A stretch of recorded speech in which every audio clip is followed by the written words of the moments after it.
All ಎಲ್ಲರೂ ಹೇಗಿದ್ದೀರಾ? ಎಲ್ಲರೂ ಹ್ಯಾಪಿಯಾಗಿ ಹೆಲ್ತಿಯಾಗಿ ಇದ್ದೀರಾ ಅಂತ ಅಂದ್ಕೊತೀನಿ. ನಾನು ಕೂಡ ತುಂಬ ಚೆನ್ನಾಗಿದ್ದೀನಿ. ಆ್ಯಕ್ಚುಲಿ ಮಾರ್ನಿಂಗ್ ಸ್ವಲ್ಪ ಬ್ಯುಸಿಯಾಗೇ ಹೋಯಿತು. ಯಾಕಂದರೆ ಸ್ವಲ್ಪ ಹೊರಗಡೆ ಹೋಗೋದಿತ್ತು. ಹೋದ್ವಿ, ಬಿಸಿಲು ನೋಡ್ರೆ ಸಮ್ಮರ್ ಥರ ಇತ್ತು. ಒಂದು ಲೆಮನ್ ಜ್ಯೂಸ್ ಕುಡ್ಕೊಂಡು ಹಾಗೆ ಗಂಧಿಗೆ ಅಂಗಡಿಗೆ ಹೋದ್ವಿ. ಯಾಕಂದರೆ ಹೊಸ ವರ್ಷ ಬರ್ತಾ ಇದೆಯಲ್ವಾ, ಸೊ ಕ್ಯಾಲೆಂಡ್ರ್ ತೊಗೊಳೋಣ ಅಂತ ಹೋದ್ವಿ. ಯಾವುದು ಕ್ಯಾಲೆಂಡ್ರ್ ಅವ್ರನ್ನೇ ಕೇಳಿದ್ವಿ. ಅವ್ರನ್ನೇ ಕೇಳಿದಾಗ ಅವರು ಹೇಳಿದ್ರು ಮಲ್ಲಿಗೆ ಕ್ಯಾಲೆಂಡ್ರ್ ತೊಗೊಳ್ಳಿ, ಯಾಕಂದರೆ ಡೀಟೇಲ್ಸ್ ಎಲ್ಲ ಚೆನ್ನಾಗಿರುತ್ತೆ. ಅಂದರೆ ಒಂದೊಂದು ಏಕಾದಶಿ ನಾವು ಡೇಟ್ಗಳು ಮಿಸ್ ಆಗಿಬಿಟ್ಟಿರುತ್ತೆ, ನೋಡೋಕ್ಕೆ ಆಗಲ್ಲ. ಸೊ ಅದರಲ್ಲಿ ಡೀಟೇಲ್ಸ್ ಆಗಿತ್ತು ಇರುತ್ತೆ ಅಂತ ಹೇಳಿದ್ರು.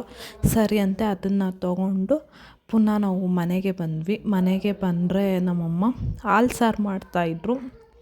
ಹಾಲು ಸಾರಿಗೆ ಬಂದ್ಬಿಟ್ಟು ನಾವು ಸೋರೆಕಾಯಿ, ಬದನೆಕಾಯಿ, ಆಲೂಗಡ್ಡೆ ಇಷ್ಟು ಮಾತ್ರ ಹಾಕ್ಕೊಂಡಿದ್ವಿ. ಅಷ್ಟು ಮಾತ್ರ ತರಕಾರಿ ಇತ್ತು ನಮ್ಮ ಮನೆಯಲ್ಲಿ.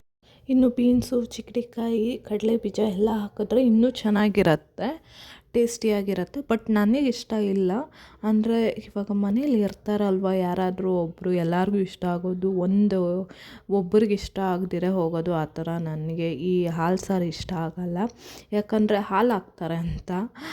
ಮತ್ತು ಡೈರಿ ಪ್ರಾಡಕ್ಟ್ ಅಷ್ಟು ಇಷ್ಟಪಡಲ್ಲ, ಗೀನೂ ಇಷ್ಟಪಡಲ್ಲ ನಾನು. ನನಗೆ ತುಪ್ಪನೂ ಇಷ್ಟ ಇಲ್ಲ. ಅಂದರೆ ಒಬ್ಬಟ್ಟಿಗೆ ನಾನು ಫಸ್ಟು ತುಪ್ಪನೂ ಹಾಕ್ಕೊಂಡು ತಿಂತಾ ಇರಲಿಲ್ಲ. ಆಮೇಲೆ ಎಲ್ಲರೂ ತಿಂತಾರೆ, ಟೇಸ್ಟಿಯಾಗಿರುತ್ತೆ ಅಂತ ಹೇಳಿಬಿಟ್ಟು ನಾನು ಟ್ರೈ ಮಾಡಿದೆ. ಅಂದರೆ ಈಗ ಒಂದು ಸ್ಪೂನ್ ಅಷ್ಟೇ ಆ ಥರ ಹಾಕ್ಕೊಂಡು ತಿಂತೀನಿ. ನಮ್ಮಮ್ಮ ಹೇಳ್ತಿರ್ತಾರೆ, ನೋಡು ಇಷ್ಟೇ ಹಾಕೋದು ಹಾಲು ಅಂದರೆ ಹಾಲಲ್ಲೇ ಮಾಡಲ್ಲ ಹಾಲು ಸಾರು ಅಂತ ಅಂದ್ಬಿಟ್ಟು ತೋರಿಸ್ಬಿಟ್ಟು. ಆದರೆ ಎಷ್ಟೇ ಏನಿದ್ರೂ ನಾನು ಒನ್ ಟೈಮ್ ಏನು ಬೇರೆ ಆಪ್ಷನ್ ಇಲ್ಲ ಅಂತ ಅಂದರೆ ಒನ್ ಟೈಮ್ ತಿಂತೀನಿ ಅಷ್ಟೇ, ಅದೇ ಇಷ್ಟ ಆಗಲ್ಲ. ಮತ್ತು ನಾವು ತಿಂದೇ ಇರೋರಿಗೆ ಆ್ಯಕ್ಚುಲಿ ನಾನ್ ವೆಜ್ ಮಾಡಿದ್ವಿ ಅವತ್ತು.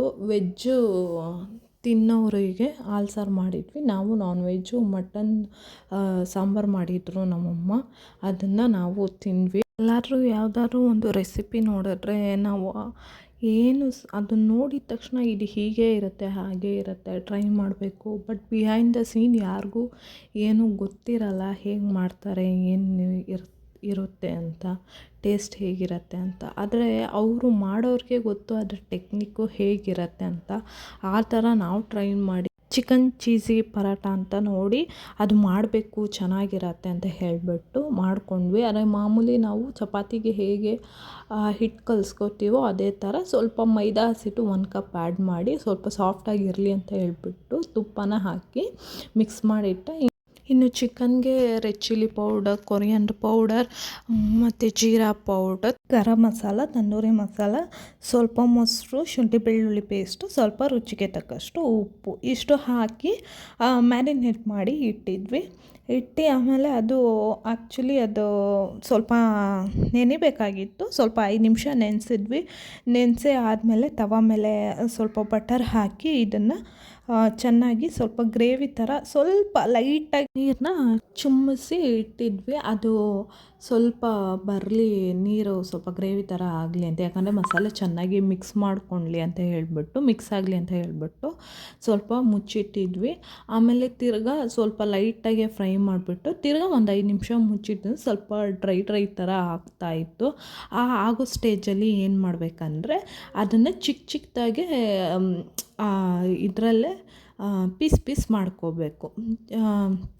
ಸ್ವಲ್ಪ ಸ್ಮ್ಯಾಶ್ ಮಾಡ್ತಾರೆ, ಹಾಗೆಯೇ ಆ ಸೌಟಲ್ಲೇ ಮಾಡ್ಕೊಂಡು ಇಟ್ಕೊಬೇಕು. ಯಾಕಂದರೆ ಅದು ಪರೋಟ ಮೇಲೆ ಹಾಕೋದಲ್ವಾ, ಈವನಾಗಿ ಸ್ಪ್ರೆಡ್ ಆಗಬೇಕು. ಈ ಥರ ಚಿಕ್ಕ ಪೀಸ್ಗಳಾಗಿದ್ದರೆ ಅದು ಸರಿಯಾಗಿ ಸ್ಪ್ರೆಡ್ ಆಗಲ್ಲ, ಅಲ್ಲಲ್ಲೇ ಇದ್ಬಿಡತ್ತೆ. ಮತ್ತು ಬಾಯಿಗೆ ಒಂದು ಸರ್ತಿ ಸಿಗುತ್ತೆ, ಒಂದು ಸರ್ತಿ ಸಿಗಲ್ಲ. ಅದಕ್ಕೆ ಈ ಥರ ಮಾಡ್ಕೊಂಡಿತ್ತು. ಹಾಗೆ ಇಲ್ಲಿ ಬಂದ್ಬಿಟ್ಟು ನಾರ್ಮಲ್ ಚಪಾತಿ ಮಾಡ್ತೀವಲ್ಲ, ಅಷ್ಟು ತೆಳುವಾಗಿ ಒಸ್ಕೊಳೋದಿಲ್ಲ. ಇನ್ನು ಸ್ವಲ್ಪ ಅದಕ್ಕಿಂತ ಒಂದು 2-3 ಪಟ್ಟಷ್ಟು ದಪ್ಪವಾಗಿ ನಾನು ತೋರಿಸ್ತಾ ಇದ್ದೀನಿ ನೋಡಿ, ಈ ಥರ ಒಸ್ಕೋಬೇಕಾಗತ್ತೆ. ಯಾಕಂದರೆ ಅದು ಹಿಡಿಬೇಕಲ್ವ, ಹಾಕಬೇಕಾದ್ರೆ ಅದು ಬಿಟ್ಕೋಬಾರ್ದು ಅಂತ ಅಷ್ಟು ದಪ್ಪನ ಹೊಸಿಯೋದು.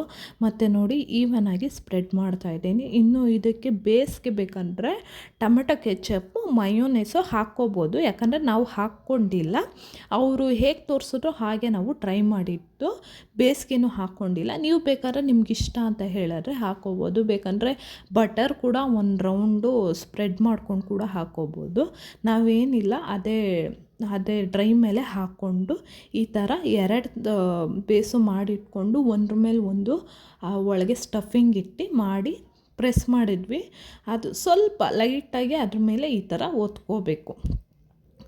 ಒತ್ಕೊಂಡ್ರೆ ಅದು ಸ್ವಲ್ಪ ಅದು ಹಸಿಟ್ಟೊಳಗೆ ಸ್ವಲ್ಪ ಹಿಡಿಯುತ್ತೆ ಅಂತ. ಇನ್ನು ಅದ್ರ ಪಕ್ಕದಲ್ಲೆಲ್ಲ ನೋಡಿ ಈ ಥರ ಫಿಲ್ ಮಾಡ್ಕೊಂಡಿದ್ವಿ, ಆಚೆ ಬರಬಾರ್ದು ಅಂತ. ಈ ಥರ ದಪ್ಪ ಬೇಸಾಗಿ ಮಾಡ್ಕೋಬೇಕು. ಇನ್ನು ತವಾಗೆ ನೀವು ಬಟರ್ ಕೂಡ ಹಾಕ್ಕೋಬೋದು. ನಾನು ಇಲ್ಲಿ ಎಣ್ಣೆ ಹಾಕಿದೆ, ಎಣ್ಣೆ ಹಾಕಿ ಅದ್ರ ಮೇಲೆ ಹಾಕಿದೆ. ಸಿಮ್ಮಲ್ಲಿ ಇಟ್ಕೊಂಡು ಬೇಯಿಸ್ಕೊಳ್ಳಿ, ಅಂದರೆ ಪೂರ್ತಿ ಸಣ್ಣ ಬೇಡ, ಸಿಮ್ಮಲ್ಲಿ ಇಟ್ಕೊಂಡ್ರೆ ಸ್ವಲ್ಪ ಅದು ಬೇಯುತ್ತೆ, ಇಲ್ಲಾಂದರೆ ರೊಟ್ಟಿ ಥರ ಆಗಿಬಿಡತ್ತೆ, ಚೆನ್ನಾಗಿರಲ್ಲ ತಿನ್ನೋಕ್ಕೆ. ನೋಡಿ ಈ ಥರ 2 ಕಡೆ ಬೇಯಿಸ್ಕೊಬೇಕು. ಇಲ್ಲಿ ಒಂದು ಮಿಸ್ಟೇಕ್ ಮಾಡಿದ್ವಿ. ಏನು ಮಿಸ್ಟೇಕ್ ಮಾಡಿದ್ವಿ ಅಂದರೆ ನಾವು ಸ್ವಲ್ಪ ನೀರು ಹಾಕಿ ಸುತ್ತಲೂ ಸ್ವಲ್ಪ ಅಂಟಿಸ್ಬೇಕಾಗಿತ್ತು. ಅದು ಅಂಟಿಸಿಲ್ಲ, ಹಾಗೆಯೇ ಒಂದ್ರ ಮೇಲೆ ಒಂದಿಟ್ಟು ಈ ಥರ ಪ್ರೆಸ್ ಮಾಡಿಬಿಟ್ಟು ಹಾಕಿದ್ವಿ. ನೋಡಿ ಒಂದೊಂದು ಈಗ ಸಪ್ರೇಟ್ ಥರ ಬಂದಿದೆ. ಒಂದು ವಿಡಿಯೋ ಮಾಡಬೇಕು ಅಂದರೆ ಅದರಿಂದ ಎಷ್ಟು ಒಂದು ಇದು ಇರುತ್ತೆ, ಶ್ರಮ ಇರುತ್ತೆ ಅಂತ ಅಂದರೆ, ಆ್ಯಕ್ಚುಲಿ ಇದು ನಾವು ಮಾಡಬೇಕಾದ್ರೆ ಎಷ್ಟು ಗೊತ್ತಾ ಟೈಮು, ರಾತ್ರಿ 10 ಗಂಟೆಗೆ ಮಾಡ್ತಾ ಇರೋದು. ಅಷ್ಟು ಇದು ಟೈಮ್ ಹಿಡೀತು. ಆದರೆ ನೋಡೋಕ್ಕೆ ಇಷ್ಟು ಕ್ವಿಕ್ಕಾಗಿ ತೋರಿಸ್ತಾ ಇದ್ದೀನಿ ನಾನು, ಅಂದರೆ ತುಂಬ ಟೈಮ್ ಹಿಡೀತು. ಅಂದರೆ ಒಂದೊಂದು ಇವಾಗ ಹೆಂಗಂದ್ರಂಗೆ ತೋರ್ಸೋಕ್ಕಾಗಲ್ಲ ಅಂದ್ಬಿಟ್ಟು ಅಷ್ಟು ಮಾಡಿರೋ ಒಂದು ವೀಡಿಯೋನು ಇದು ಬೇಡ ಅಂತ ಹೇಳಿಬಿಟ್ಟು ಬ್ಯಾಕ್ ಹೋಗ್ಬಿಟ್ಟು ತಿರ್ಗಾ ಇನ್ನೊಂದು ಸತಿ ವೀಡಿಯೋ ಮಾಡಿಕ್ತಾಯಿತ್ತು. ಯಾಕಂದರೆ ಅದು ಸರಿಯಾಗಿ ಎಲ್ಲೋ ನೋಡೋದು ಎಲ್ಲೋ ಹಿಡಿಯೋದು ಆ ಥರ ಒಂದೊಂದು ಮಿಸ್ಟೇಕ್ ಆಗಿದೆ, ಇಲ್ಲ ಅಂತ ಹೇಳಿಲ್ಲ, ಆ ಥರ ಆಗುತ್ತೆ. ಅಂದರೆ ಒಂದೊಂದು ವೀಡಿಯೋದಲ್ಲೂ ಎಷ್ಟೆಷ್ಟು ಶ್ರಮ ಇರುತ್ತೆ ಅಂತ ಮಾಡೋರಿಗೆ ಗೊತ್ತಿರುತ್ತೆ. ಅಂದರೆ ನಾವಂತೂ ಈಗ ಮಾಡ್ತಾಯಿದ್ವಿ, ಅಂದರೆ ತುಂಬ ಎಕ್ಸ್ಪೀರಿಯೆನ್ಸ್ ಮಾಡೋರು ಹೇಗೆ ಮಾಡ್ಬೋದು, ಎಲ್ಲ ವಿಷಯದಲ್ಲೂ ಶ್ರಮ ಇದ್ದೇ ಇರುತ್ತೆ. ಫೈನಲಿ ನಮ್ಮ ಒಂದು ಚಿಕನ್ ಚೀಸಿ ಪರಾಟ ರೆಡಿ ಆಯಿತು.